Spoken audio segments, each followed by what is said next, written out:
মহাবিদ্রোহীর অনুক্রান্ত।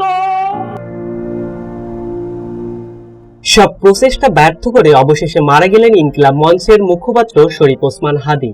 গতকাল রাতে সিঙ্গাপুরের চিকিৎসাধীন অবস্থায় তিনি ইন্তেকাল করেন।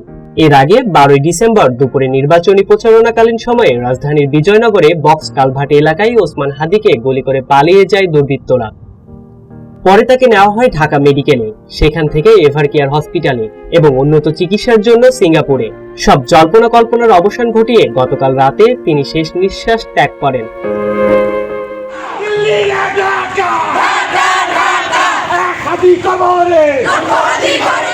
ওসমান হাদীর মৃত্যুর খবর ছড়িয়ে পড়তেই গভীর রাতে রাস্তায় নেমে আসে বিক্ষোভকারীরা। মিছিল করে এনসিপি, ছাত্রদল, শিবির সহ বিভিন্ন রাজনৈতিক দল ও সংগঠনের কর্মীরা। তাদের দাবি, ওসমান হাদীর হত্যাকারীদের দ্রুত বিচারের আওতায় আনতে হবে। অতি দ্রুত সময়ের মধ্যে যে গুলি করেছে ওসমান হাদী ভাইয়ের উপরে, তাকে অতি দ্রুত গ্রেপ্তার করা হোক, আইনের আওতায় আনা হোক এবং স্বরাষ্ট্র উপদেষ্টা সহ আইন উপদেষ্টার আমরা দ্রুত সময়ের মধ্যে পদত্যাগ দেখতে চাই।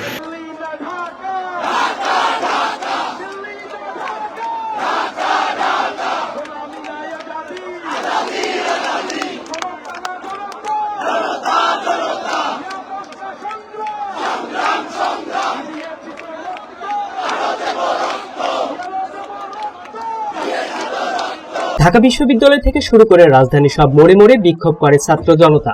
রাতে ক্ষোভে উত্তাল হয়ে ওঠে সিলেট নগরী।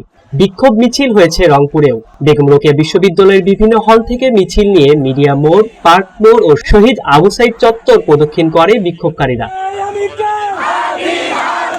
লালবাগ এলাকা থেকে বিক্ষোভে অংশ নেয় কারমাইকেল কলেজের শিক্ষার্থীরা। খুলনা শহরের শিববাড়ি মোড় অবরোধ করে রাখে বিক্ষোভকারীরা। বরিশাল নগরীর মুথুল্লাবাদ এলাকায় সড়ক আটকে বিক্ষোভ করে ছাত্র জনতা। মৃত্যুর খবরের পর হাদীর নিজ জেলা ঝালকাঠিতে ছড়িয়ে পড়ে শোকের মাতম।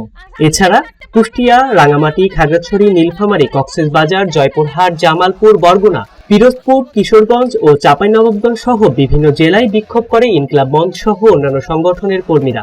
এদিকে আজ সকাল থেকে ঢাকা সহ দেশের বিভিন্ন অঞ্চলে দেখা গেছে বিক্ষোভ মিছিল।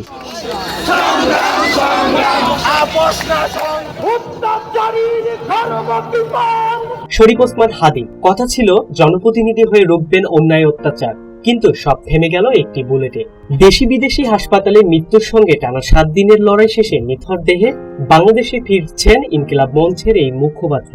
তার লাল সবুজের কফিন যেন এক অসমাপ্ত প্রতিশ্রুতি, তবে রেখে গেলেন সাহস, প্রতিবাদ আর বিদ্রোহের মতো কিছু শব্দ।